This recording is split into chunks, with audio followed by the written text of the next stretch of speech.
வணக்கம் நண்பர்களே, நான் ராகவேந்திர ஆரா. இது ஆரா அப்டேட்ஸ். கடந்த 2025 செப்டம்பர் 27 கரூரில் நடந்த அந்த கூட்ட நெரிசல் என்ற கொடூரம் நம்ம யாராலையும் மறக்க முடியாத ஒரு விஷயம். இப்போ தமிழ்நாட்டு அரசியலை மீண்டும் அந்த கரூர் சம்பவம் மையம் கொண்டு அது பற்றிய பரபரப்பான விவாதங்கள் நடந்துகிட்டு இருக்கு. இன்றைக்கு அதாவது அரசியல் ரீதியான விவாதமாக மட்டும் இல்லாமல் இன்னைக்கு ஜூலை 7 உச்சநீதிமன்றத்திலையும் இது முக்கியமான ஒரு விவாதமாக மாறி இருக்கு. உச்சநீதிமன்றத்தில் திராவிட முன்னேற்ற கழகம் சார்பில் ஒரு மனு இது விஷயமாக தொடுக்கப்பட்டு நீதிபதிகளோட அதிருப்தி காரணமாக அந்த மனுவை திமுகவே வாபஸ் பெறுகிற அளவுக்கு இன்னைக்கு விஷயம் போயிருக்கு. அதாவது வருகிற ஜூலை 10 முதலமைச்சர் விஜய் அவர்கள் கரூர் போறாரு. அங்க போயிட்டு அந்த கூட்ட நெரிசலில் சிக்கி இறந்த 41 பேர் அவர்களுடைய ஃபேமிலிஸ் அவங்களை நேரில் பார்க்குறாரு.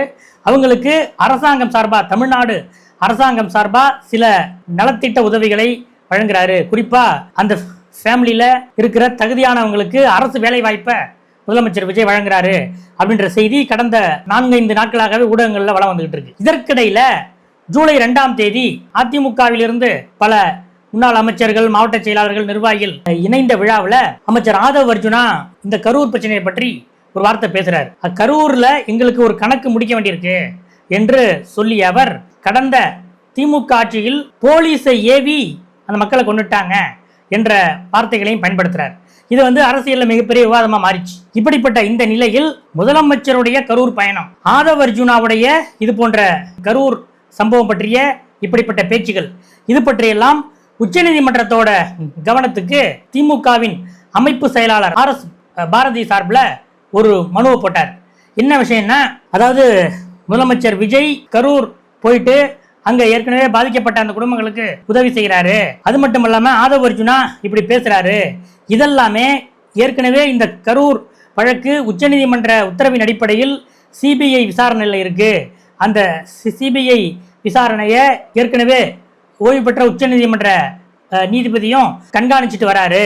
இப்படிப்பட்ட இந்த நிலைமையில் முதலமைச்சர் விஜய் கரூர் செல்வதும், அமைச்சர்கள் இதை போல கரூர் சம்பவம் பற்றி இப்படி பேசுவதும் எந்த வகையில் நியாயம்? இதை பற்றி உச்சநீதிமன்றம் இதில் தலையிட்டு இதை முறைப்படுத்தணும் அப்படின்ட்டு ஒரு கோரிக்கையோட RS பாரதி சார்பில் அனுராதா அற்புதம் அப்படின்றவங்க இந்த மனுவை உச்சநீதிமன்றத்தில் தாக்கல் பண்ணுறாங்க. அந்த மனு இன்னைக்கு ஜூலை 7 காலையில் விசாரணைக்கு வருது. இந்த மனு உச்சநீதிமன்ற நீதிபதிகள் KV விஸ்வநாதன் மற்றும் அலோக் ஆரதே ஆகிய நீதிபதிகள் முன்னாடி இந்த மனு விசாரணைக்கு வருது. RS பாரதியோட மனு அவர் சார்பில் மூத்த வழக்கறிஞர் ரஞ்சித் குமார் ஆஜராயிருக்காரு. அதே போல ரெஸ்பாண்டன்ட் சார்பாக, அதாவது ஆதவ் அர்ஜுனா, விஜய் இவங்க சார்பாக நீரஜ் கிஷன் கவுல் அப்படின்ற வழக்கறிஞர் ஆஜராயிருக்காரு.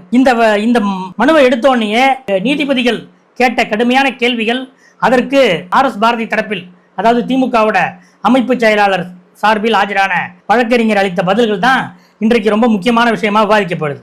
அதாவது மனு விசாரணைக்கு எடுத்துக்கொண்ட உடனே மூத்த வழக்கறிஞர் ரஞ்சித் குமார் RS பாரதி சார்பில் ஆஜரானவர், இது போல தமிழக வெற்றி கழகத்தை சேர்ந்த அமைச்சர்கள் இப்படிப்பட்ட விஷயங்கள்ல ஒரு கருத்தை தெரிவிப்பதன் மூலமாக கரூர் சம்பவம் பற்றிய ஒரு நேரேஷனை ஃபிக்ஸ் பண்றாங்க. அவங்க ஒரு பிம்பத்தை கட்டமைக்கிறாங்க.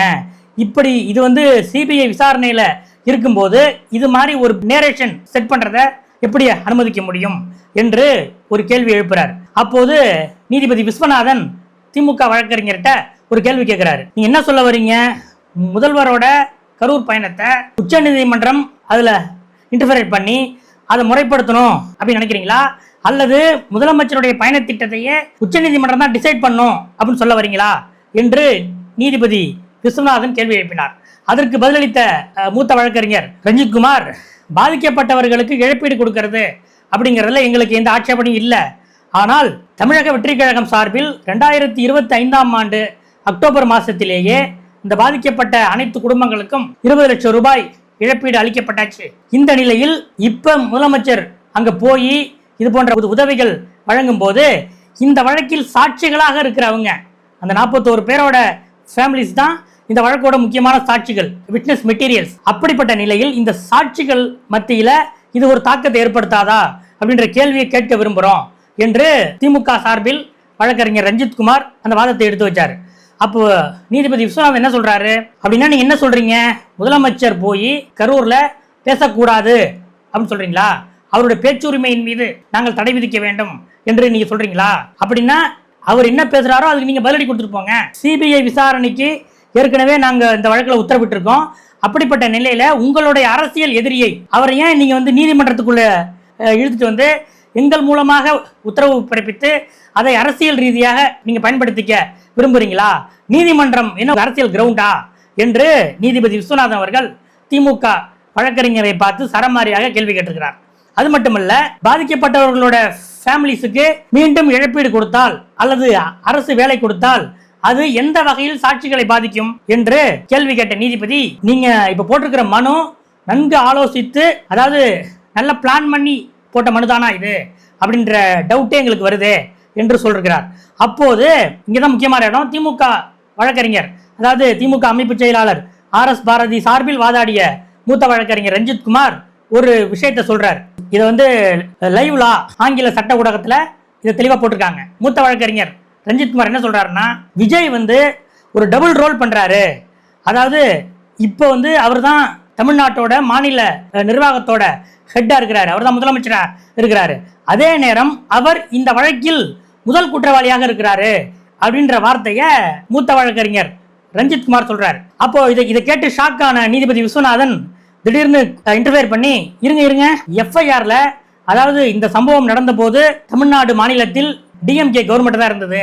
அப்ப திமுக அரசாங்கம் போட்ட எஃப்ஐஆர்ல விஜய் பேரே இல்லையே, அவர் குற்றவாளியாக கூட அந்த எஃப்ஐஆர்ல அவர் பேர் இல்லை. ஆனால் நீங்கள் முதல் குற்றவாளின்னு சொல்றீங்களே, இது எப்படி என்று நீதிபதியே கேட்கிறார்.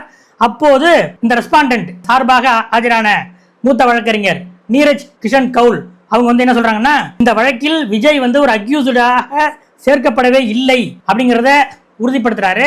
உடனடியாக நீதிபதி விஸ்வநாதன் திமுக வழக்கறிஞர் ரஞ்சித் குமார் பக்கம் திரும்பி, திரு ரஞ்சித் குமார் அவர்களே, இப்ப இருக்கிற கேபினெட்ல, தமிழ்நாடு கேபினெட்ல அமைச்சர்களாக இருக்கிற சில பேரோட பேரு எஃப்ஐஆர்ல இருக்கு. அதே நேரம் முதலமைச்சர் பேரை எப்படி நீங்க சொல்றீங்க? முதலமைச்சர் பேரே எஃப்ஐஆர்ல இல்லையே. மீண்டும் உங்களுடைய அரசியல் மோதலுக்கு நீதிமன்றத்தை ஏன் ஒரு களமா நீங்க யூஸ் பண்ண பாக்குறீங்க என்று நீதிபதி மிக காட்டமாக கேள்வி எழுப்பினார்.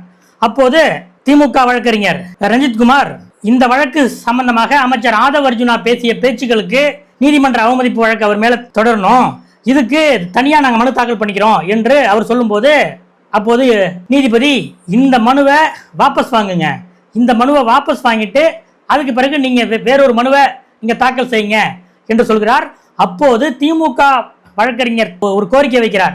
அதாவது இந்த விசாரணையை மேற்பார்வையிட உச்சநீதிமன்றத்தால் ஏற்கனவே நியமிக்கப்பட்ட ஓய்வு பெற்ற நீதிபதி அஜய் ரஸ்தோகி தலைமையிலான குழு இருக்கு இல்லைங்களா, அந்த குழு கிட்ட நாங்க முறையிட நீங்க அனுமதி கொடுக்கணும் என்று திமுக வழக்கறிஞர் ரஞ்சித் குமார் கேட்டுக்கொள்கிறார். அதற்கு உச்சநீதிமன்ற நீதிபதிகள், நீங்க இந்த மனுவை முதல்ல வாபஸ் வாங்குங்க, அதுக்கப்புறம் உங்களுடைய சட்ட ரீதியான ரெமிடிகளை, அதாவது சட்ட ரீதியான நிவாரணங்களை வேறு வழியில் தேடுங்க, நீதிமன்ற அவமதிப்பு என்பதற்கு நீங்க வேற ஒரு வழக்கு போடுங்க என்று சொல்லி, அதாவது இந்த மனுவை விசாரணைக்கு எடுப்பதற்கு முன்பேவே நீதிபதி கேட்ட சில கேள்விகள், அதற்கு திமுக வழக்கறிஞர் ரஞ்சித் குமார் சொன்ன பதில், இவற்றையெல்லாம் வைத்துக்கொண்டு சில நிமிடங்களில் நாங்க இந்த வழக்கை வாபஸ் வாங்கிக்கிறோம், அமைச்சர் ஆதவ் அர்ஜுனா மீது நீதிமன்ற அவமதிப்பு வழக்கு வேற போட்டுக்கிறோம், அதே போல அந்த ஓய்வு பெற்ற நீதிபதி அஜய் ரஸ்தோகி அவர் தலைமையான குழுவிடம் நாங்க முறையிட்டுக்கிறோம் என்று சொல்லி திமுக சார்பில் தாக்கல் செய்யப்பட்ட இந்த மனு வாபஸ் வாங்கப்பட்டிருக்கிறது.